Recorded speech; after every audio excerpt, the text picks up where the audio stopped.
2025 లేదా 26లో డిగ్రీ లేదా బీటెక్ చదివారా? సాఫ్ట్‌వేర్ జాబ్ కోసం ఎదురు చూస్తున్నారా? అయితే కోడ్ జ్ఞాన్ 100 డేస్ కోర్సులో చేరండి, జాబ్ సాధించండి. చాలా మంది స్టూడెంట్స్ ఇంటర్వ్యూస్కి వెళ్తూ ఉంటుంటారు.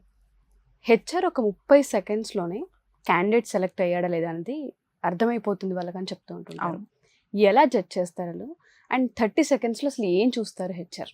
చాలా వ్యాలిడ్ పాయింట్. చాలా మందికి తెలియని నిజాలు చాలా ఉన్నాయి.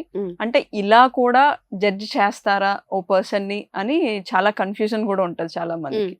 వాళ్ళు ఫస్ట్ 30 సెకండ్స్లో అసలు ఎలా బిహేవ్ చేస్తారు, రూమ్లోకి ఎలా ఎంటర్ అవుతారు, వాళ్ళు ఎలా వాక్ చేస్తారు, వాళ్ళు చైర్ దగ్గర ఎలా బిహేవ్ చేస్తారు, వాళ్ళు గుడ్ మార్నింగ్ చెప్పే విధానం ఎలా ఉంది, అంటే వాళ్ళ వాయిస్ మాడ్యులేషన్ స్ట్రాంగ్గా ఉందా లేక డిస్టర్బెన్స్ గా ఉందా, అంటే వాళ్ళ టెన్షన్ లెవెల్స్ అనేది ఆ గుడ్ మార్నింగ్ చెప్పే దగ్గర అర్థమైపోతుంది. వాయిస్ దగ్గర అంటే కాన్ఫిడెన్స్ లెవెల్స్, అంటే ప్రిపేర్ అయ్యి ఇంటర్వ్యూకి వచ్చారా లేక బ్లైండ్ గా వచ్చేసారా అన్న పాయింట్స్ వాళ్ళకి అక్కడ అర్థమైపోతాయి. ఇలాంటి పాయింట్స్, వాళ్ళ డ్రెస్సింగ్ ఎలా ఉంది, ఏదో ఇంటర్వ్యూ ఉంది వచ్చేసాంలే అన్నట్టుగా వచ్చారా, నీట్ గా డ్రెస్అప్ అయ్యి మంచి ప్రొఫెషనలిస్ట్ గా వచ్చారా, అంటే వాళ్ళ లెవెల్ ఆఫ్ ఇంట్రెస్ట్, వాళ్ళ లెవెల్ ఆఫ్ ప్రిపరేషన్ ఇంటర్వ్యూకి ఎలా ఉంది అన్నది ఆ ఫస్ట్ 30 సెకండ్స్లో అర్థమైపోతుంది ఆ హెచ్ఆర్కి. ఓకే, ఇక్కడ ఇలాంటి కొన్ని పాయింట్స్ చూడగానే హెచ్ఆర్కి వెంటనే 3 పాయింట్స్ మీద ట్రిగర్ అయిపోతుంది చాలా స్ట్రాంగ్గా. అసలు ఈ పర్సన్, ఫస్ట్ పాయింట్, ఈ పర్సన్ టెన్షన్ని హ్యాండిల్ చేయగలడా. ఓకే, కంపెనీ అంటేనే వర్క్ ప్రెషర్స్ ఉంటాయి, చిన్నదవని పెద్దదవని, ప్రెషర్ ఇస్ ప్రెషర్.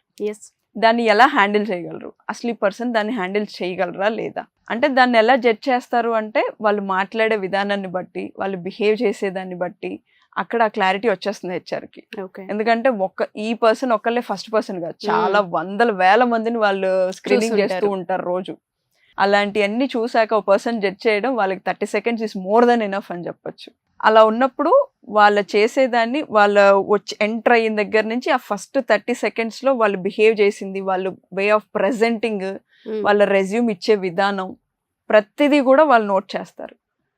ఇవి కూడా అబ్జర్వ్ చేస్తారా అని అనుకోవచ్చు, కానీ వాళ్ళు అబ్జర్వ్ చేసేది ఆ కీన్ పాయింట్స్. వాటి దగ్గరే వాళ్ళు అసలు కంపెనీలోకి ఇన్నా అవుటా అన్నది కూడా డిసైడ్ చేస్తూ ఉంటారు చాలా కంపెనీస్లో.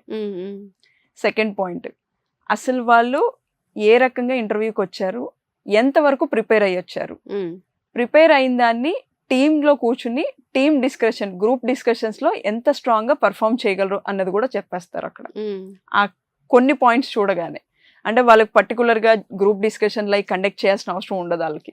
చాలా మంది హెచ్ఆర్స్ ఆ 30 సెకండ్స్ చూసిన దాన్ని బట్టే వీళ్ళు అసలు గ్రూప్ డిస్కషన్లో పార్టిసిపేట్ చేయగలరా, అంటే వాళ్ళ వే ఆఫ్ టాకింగ్లో వాళ్ళు డిసైడ్ చేస్తారు. వాయిస్ మాడ్యులేషన్లో యాటిట్యూడ్ ఉందా, ఈగో లెవెల్స్ ఉన్నాయా, ఓవర్ కాన్ఫిడెన్స్ ఉందా, ఇలాంటి వాటిని చూసి అవి ఉంటే కనుక ఫస్ట్ లోనే రిజెక్షన్ లోకి వెళ్ళిపోతారు. రౌండ్ నుంచే బయటకు వచ్చారు అంటే ఎక్కడో తెలియకుండానే మిస్కమ్యూనికేషన్ ఉంది వాయిస్ లో. అవును, ఆ పాయింట్ లోనే వాళ్ళు రిజెక్షన్ లోకి వెళ్ళిపోయారు అన్న క్లారిటీ హెచ్ఆర్కి వచ్చేస్తుంది.